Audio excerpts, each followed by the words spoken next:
ওম শান্তি 3 মে 2020 অব্যক্ত মহাবাক্য ৰিভাইজ 6 জানুৱাৰী 1986 মুখ্য সাৰ হৈছে সংগম যুগ জমা কৰাৰ যুগ। সংগম যুগ জমা কৰাৰ যুগ। আজি সকলো সন্তানৰে তিনিওটি কালকে জানোতা ত্ৰিকালদৰ্শী বাপ দাদাই সকলো সন্তানৰে জমাৰ হিচাপ চাই আছে হওক। এয়াতো সকলোৱে জানাই যে গোটেই কল্পত শ্ৰেষ্ঠ হিচাপ জমা কৰাৰ সময় কেৱল এই সংগম যুগ হয়। অকণমানি যুগ তেনেই চুটি জীৱন হয়, কিন্তু এই যুগৰ এই জীৱনৰ বিশেষত্ব আছে যে এতিয়াই যিমান জমা কৰিব বিচৰা কৰিব পাৰা। এই সময়ৰ শ্ৰেষ্ঠ হিচাপ অনুসৰি পূজ্য পদো পোৱা আৰু পাছলৈ পূজ্য তথা পূজাৰীও হোৱা। এই সময়ৰ শ্ৰেষ্ঠ কৰ্মৰ, শ্ৰেষ্ঠ জ্ঞানৰ, শ্ৰেষ্ঠ সম্বন্ধৰ, শ্ৰেষ্ঠ শক্তিসমূহৰ, শ্ৰেষ্ঠ গুণবোৰৰ সকলো শ্ৰেষ্ঠ হিচাপ এতিয়াই জমা কৰা। দাপৰৰ পৰা ভক্তিৰ হিচাপ অল্পকালৰ এতিয়াই কৰিলা আৰু এতিয়াই ফল পালা আৰু শেষ হৈ গ'ল। ভক্তিৰ হিচাপ এইবাবেই অল্পকালৰ কিয়নো এতিয়াই উপাৰ্জন কৰিলা আৰু এতিয়াই ভোগ কৰিলা। জমা কৰাৰ অবিনাশী হিচাপ যি জন্ম জন্মান্তৰ চলি থাকে, সেই অবিনাশী হিচাপ জমা কৰাৰ সময় এতিয়াই। সেইবাবে এই শ্ৰেষ্ঠ সময়ক পুৰুষোত্তম যুগ বা ধাৰ্মিক যুগ বুলি কোৱা হয়। পৰমাত্মা অৱতৰণৰ যুগ বুলি কোৱা হয়। প্ৰত্যক্ষভাৱে পিতাৰ দ্বাৰা প্ৰাপ্ত শক্তিসমূহৰ যুগ বুলি ইয়াৰে গায়ন আছে। এইটো যুগতেই পিতাই বিধাতা আৰু বৰদাতাৰ ভূমিকা পালন কৰে। সেইবাবে এইটো যুগক বৰদানী যুগ বুলি কোৱা হয়। এইটো যুগত স্নেহৰ কাৰণে পিতা ভোলা ভৰালী হৈ যায় আৰু একৰ বিপৰীতে পদম গুণ ফল দিয়ে। একৰ বিপৰীতে পদম গুণ জমা হোৱাৰ বিশেষ ভাগ্য এতিয়াই প্ৰাপ্ত হয়। অন্য যুগবোৰত যিমান দিবা সিমান পাবা। এইটো হিচাপ হয়। অন্তৰ নহ'ল জানো, কিয়নো এতিয়া ডাইৰেক্ট পিতা উত্তৰাধিকাৰ আৰু বৰদান দুয়োটা ৰূপত প্ৰাপ্তি কৰোৱাৰ নিমিত্ত হয়। ভক্তিত ভাৱনাৰ ফল প্ৰাপ্ত হয়। এতিয়া উত্তৰাধিকাৰ আৰু বৰদানৰ ফল প্ৰাপ্ত হয়। সেইবাবে এই সময়ৰ মহত্বক জানি, প্ৰাপ্তিসমূহক জানি, জমাৰ হিচাপক জানি ত্ৰিকালদৰ্শী হৈ প্ৰতিটো খোজ আগবঢ়াই থাকানে? এই সময়ৰ এটি ছেকেণ্ডো কিমান সাধাৰণ সময়তকৈ শ্ৰেষ্ঠ হয় সেয়া জানানে? ছেকেণ্ডত কিমান উপাৰ্জন কৰিব পাৰা আৰু ছেকেণ্ডত কিমান হেৰুওৱা, এইটো হিচাপ ভালদৰে জানানে? নে সাধাৰণ ৰীতিৰে কিছু উপাৰ্জন কৰিলা আৰু কিছু হেৰুৱালা? এনেকুৱা অমূল্য সময় সমাপ্ততো কৰি থকা নাই। ব্ৰহ্মা কুমাৰীটো হলা, কিন্তু অবিনাশী উত্তৰাধিকাৰ আৰু বিশেষ বৰদানসমূহৰ অধিকাৰী হলানে? কিয়নো এই সময়ৰ অধিকাৰীয়ে জন্ম জন্মৰ অধিকাৰী হয়। এই সময়ৰ কিবা নহয় কিবা স্বভাৱ বা সংস্কাৰ বা কোনো সম্বন্ধৰ অধীনত থাকোতা আত্মা জন্ম জন্মৰ অধিকাৰী হোৱাৰ পৰিৱৰ্তে প্ৰজাপদৰ অধিকাৰী হয়। ৰাজ্য অধিকাৰী নহয়, প্ৰজাপদৰ অধিকাৰী হয়। হ'বলৈ আহিছে ৰাজযোগী, ৰাজ্য অধিকাৰী, কিন্তু অধীনতাৰ সংস্কাৰৰ কাৰণে বিধাতাৰ সন্তান হোৱা সত্ত্বেও ৰাজ্য অধিকাৰী হ'ব নোৱাৰে। সেইবাবে সদায় এইটো পৰীক্ষা কৰিবা যে স্ব-অধিকাৰী কিমানলৈ হৈছো। যিয়ে স্ব-অধিকাৰ প্ৰাপ্ত কৰিব নোৱাৰে, বিশ্বৰ ৰাজ্যভাগ্য কেনেকৈ প্ৰাপ্ত কৰিব? বিশ্বৰ ৰাজ্যভাগ্যৰ অধিকাৰী হোৱাৰ চৈতন্য আৰ্হি এতিয়া স্বৰাজ্য অধিকাৰী হৈ তৈয়াৰ কৰা। যিকোনো বস্তুৰে প্ৰথমতে আৰ্হি তৈয়াৰ নকৰা জানো? গতিকে প্ৰথমতে এই আৰ্হিক চোৱা। স্ব-অধিকাৰী অৰ্থাৎ সকলো কৰ্মেন্দ্ৰিয়ৰূপী প্ৰজাৰ ৰজা হোৱা।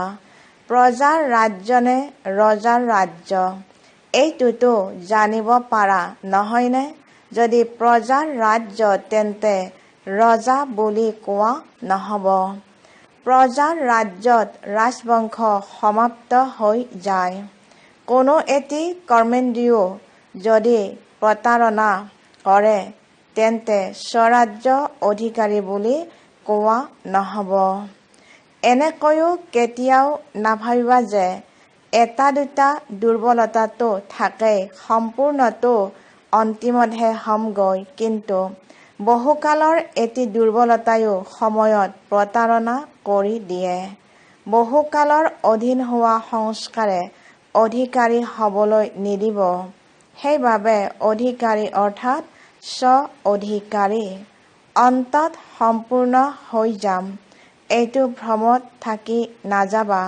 বহুকালৰ স্ব-অধিকাৰৰ সংস্কাৰে বহুকালৰ বিশ্ব অধিকাৰী কৰি তুলিব। অলপ সময়ৰ স্বৰাজ্য অধিকাৰী অলপ সময়ৰ বাবেহে বিশ্বৰাজ্য অধিকাৰী হ'ব। যিসকলে এতিয়া পিতাৰ সমানতাৰ আজ্ঞা অনুসৰি পিতাৰ অন্তৰ আসনত অধিষ্ঠিত হয়, তেওঁলোকে ৰাজ্য সিংহাসনত অধিষ্ঠিত হয়। পিতাৰ সমান হোৱা অৰ্থাৎ পিতাৰ অন্তৰ আসনত অধিষ্ঠিত হোৱা। যিদৰে পিতা ব্ৰহ্মা সম্পন্ন আৰু সমান হৈ গ'ল, সেইদৰে সম্পূৰ্ণ আৰু সমান হোৱা। ৰাজ্য সিংহাসনৰ অধিকাৰী হোৱা। যিকোনো প্ৰকাৰৰ অমনোযোগিতাৰ বাবে নিজৰ অধিকাৰ বা উত্তৰাধিকাৰ বা বৰদান কমকৈ প্ৰাপ্ত নকৰিবা। গতিকে জমাৰ হিচাপ পৰীক্ষা কৰা। নতুন বছৰ আৰম্ভ হৈছে নহয় জানো?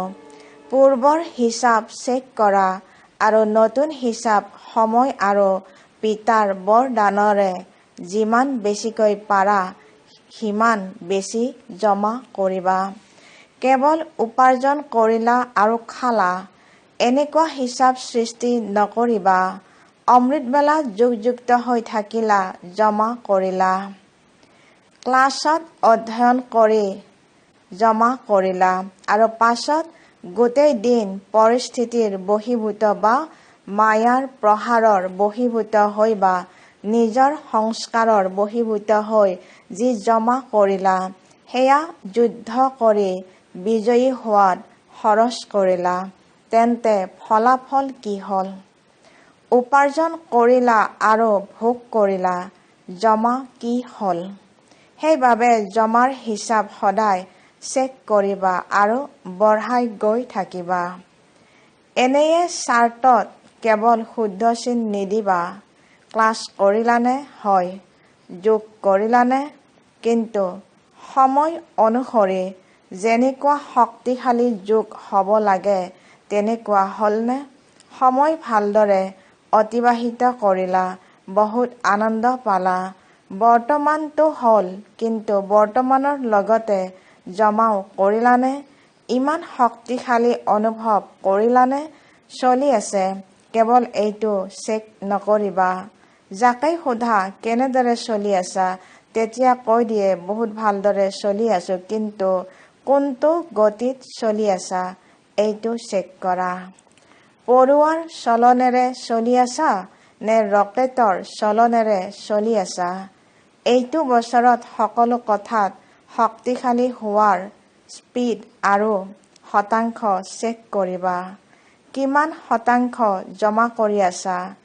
5 টকা জমা হ'লেও কোৱা হ'ব জমা হৈছে। 100 টকা জমা হ'লেও কোৱা হ'ব জমা হৈছে। জমাটো কৰিলা, কিন্তু কিমান কৰিলা? বুজি পাইছা কি কৰিব লাগে? সোণালী জয়ন্তীৰ ফালে আগবাঢ়ি গৈ আছা। এই গোটেই বছৰটোৱে সোণালী জয়ন্তী নহয় জানো?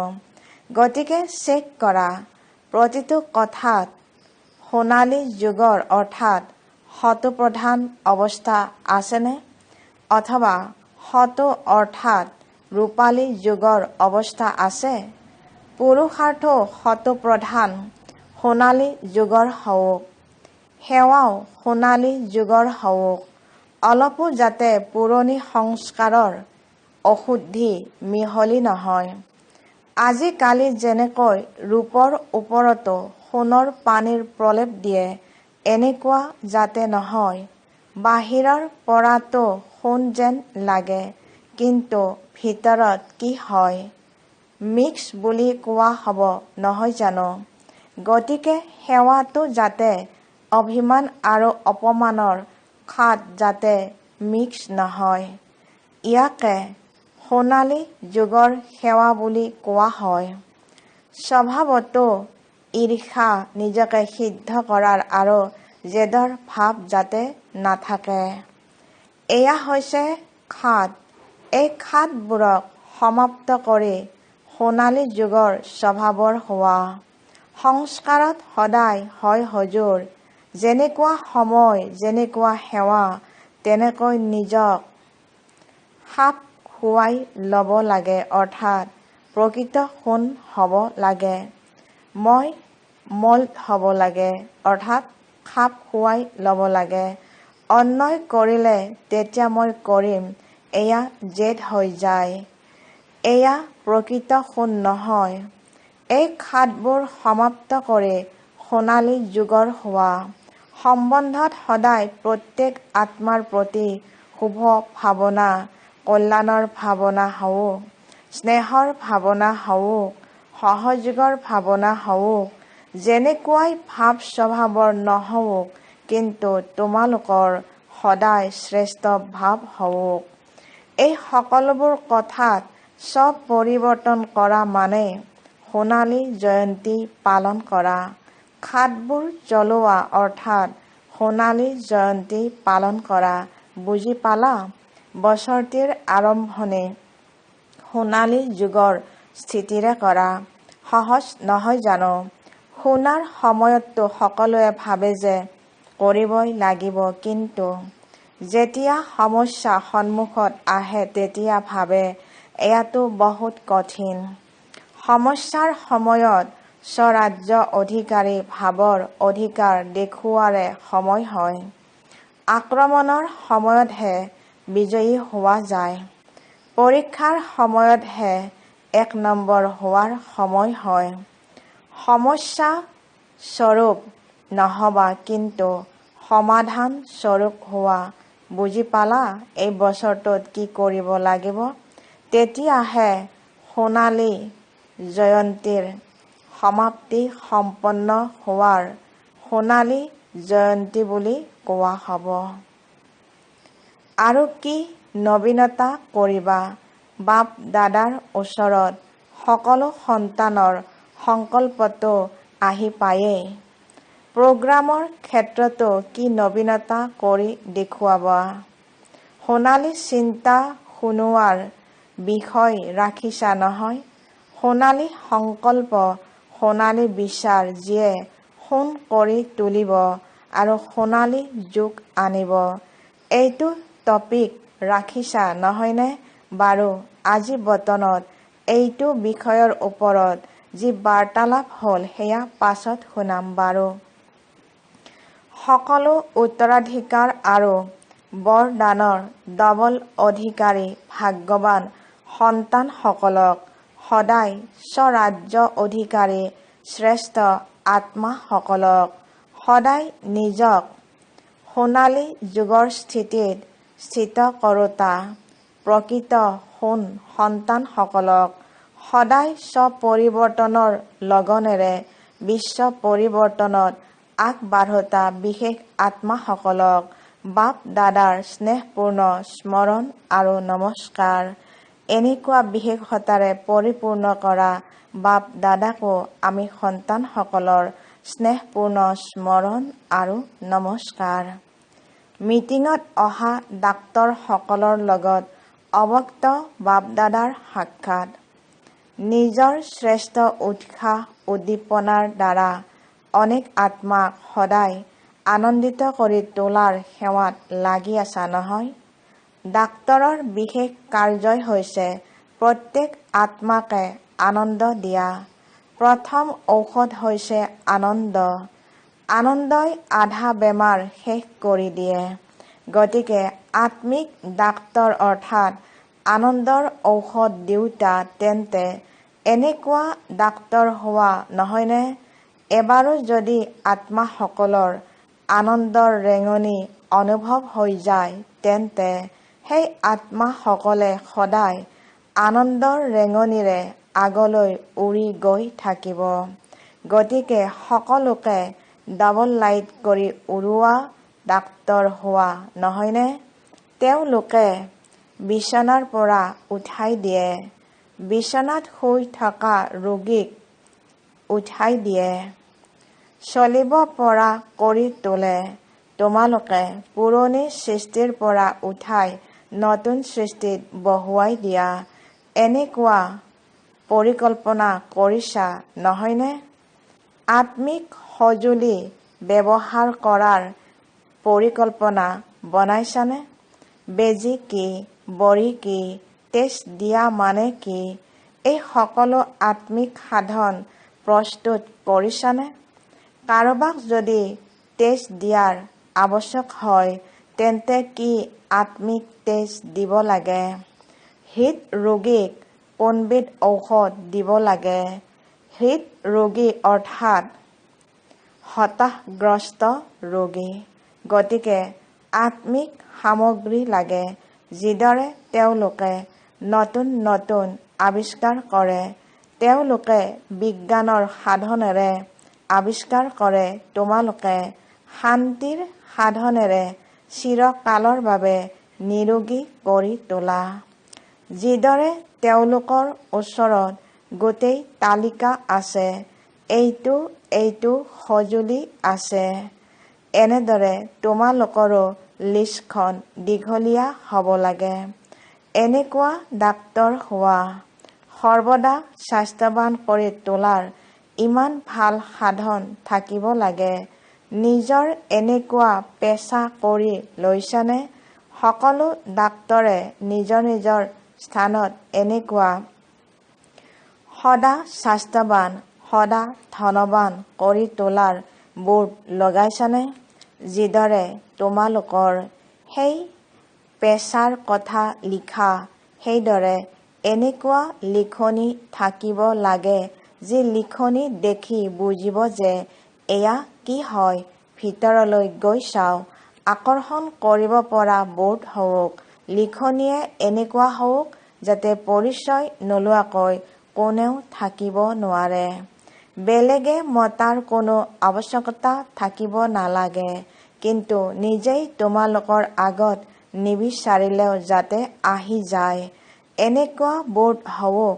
তেওঁলোকেতো লিখে MBBS অমুক অমুক। তোমালোকে আকৌ নিজৰ এনেকুৱা বোৰ্ডত আত্মিক পেচা লিখি দিয়া, যাৰ দ্বাৰা তেওঁলোকে যাতে বুজি পায় যে এয়া অত্যাৱশ্যকীয় স্থান হয়। এনেকুৱা নিজৰ আত্মিক ডিগ্ৰী সৃষ্টি কৰিছানে? নে কেৱল সেই ডিগ্ৰীবোৰেই লিখা? সেৱাৰ শ্ৰেষ্ঠ সাধন কি হোৱা উচিত? সেৱাৰ সকলোতকৈ তীক্ষ্ণ সাধন হৈছে সমৰ্থ সংকল্পৰ দ্বাৰা সেৱা। সমৰ্থ সংকল্পও হওক, বাণীও হওক, কৰ্মও হওক, তিনিওটিয়ে যাতে যুগপৎভাৱে অৰ্থাৎ একে সময়তে একেলগে কাৰ্য কৰে। এয়াই শক্তিশালী সাধন হয়। বাণীত আহিলে শক্তিশালী সংকল্পৰ শতাংশ কম হৈ যায়, নতুবা সেইখিনি শতাংশ হ'লে বাণীৰ শক্তিত পাৰ্থক্য আহি যায়, কিন্তু নহয়। তিনিওটিয়ে যুগপৎভাৱে হওক। যিদৰে যিকোনো ৰোগীক একেলগে কোনোৱে নাড়ী স্পন্দন পৰীক্ষা কৰে, কোনোৱে অপাৰেশ্যন কৰে, যুগপৎভাৱে কৰে। নাড়ী স্পন্দন পৰীক্ষা কৰোঁতাজনে পাছত চাব আৰু অপাৰেশ্যন কৰোঁতাজনে যদি প্ৰথমে কৰি দিয়ে তেতিয়া কি হ'ব? যুগপৎভাৱে কিমান কাৰ্য চলে, সেইদৰে আত্মিকতাৰো সেৱাৰ সাধন যাতে যুগপৎভাৱে চলে। বাকী সেৱাৰ প্লেন বনাইছা, বহুত ভাল, কিন্তু এনেকুৱা কোনো সাধন তৈয়াৰ কৰা যাতে সকলোৱে বুজে যে হয় এওঁলোক আত্মিক ডাক্তৰ, চিৰকালৰ বাবে স্বাস্থ্যৱান কৰি তোলোতা হয়। বাৰু, পাৰ্টিৰ লগত এক। যিসকল অনেকবাৰৰ বিজয়ী আত্মা, তেওঁলোকৰ চিন কি হ'ব বাৰু? তেওঁলোকৰ সকলো কথা বহুত সহজ আৰু পাতল অনুভৱ হ'ব। যিসকল কল্পকল্পৰ বিজয়ী আত্মা নহয়, তেওঁলোকৰ সৰু কাৰ্য কঠিন অনুভৱ হ'ব, সহজ নালাগিব। প্ৰতিটো কাৰ্য কৰাৰ আগতে নিজকে এনেকুৱা অনুভৱ কৰিব যেন এইটো কাৰ্য হৈয়েই আছে।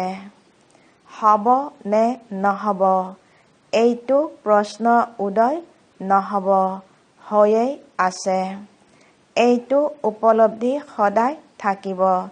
এয়া জানে যে সদায় সফলতা আছেই, বিজয় হওঁৱেই, এনেকুৱা নিশ্চয় বুদ্ধিৰ হ'ব।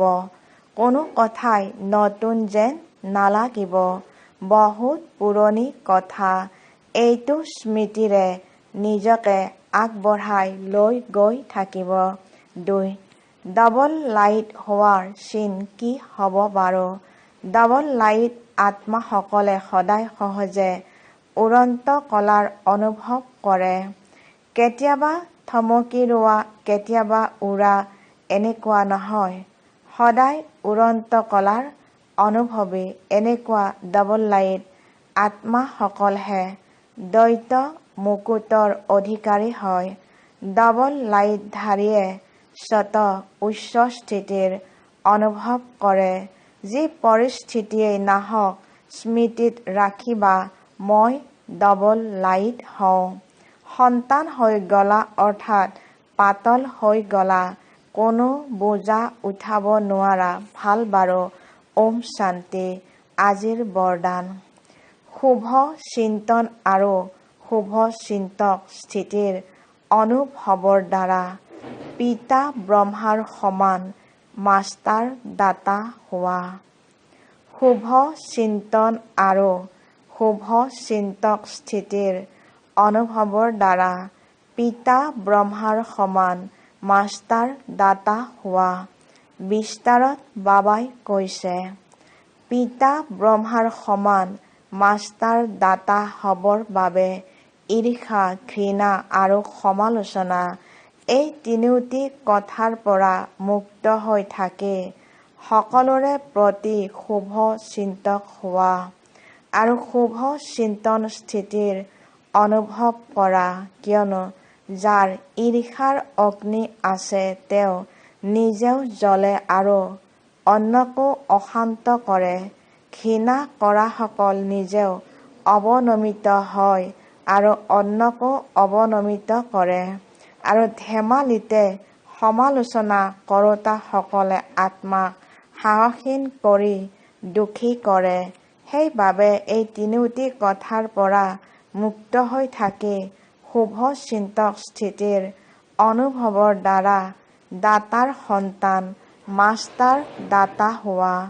আজিৰ শ্লোগান: মন, বুদ্ধি আৰু সংস্কাৰৰ ওপৰত সম্পূৰ্ণ ৰাজ্য কৰোঁতা, স্বৰাজ্য অধিকাৰী হোৱা। মন, বুদ্ধি আৰু সংস্কাৰৰ ওপৰত সম্পূৰ্ণ ৰাজ্য কৰোঁতা, স্বৰাজ্য অধিকাৰী হোৱা। ওম শান্তি।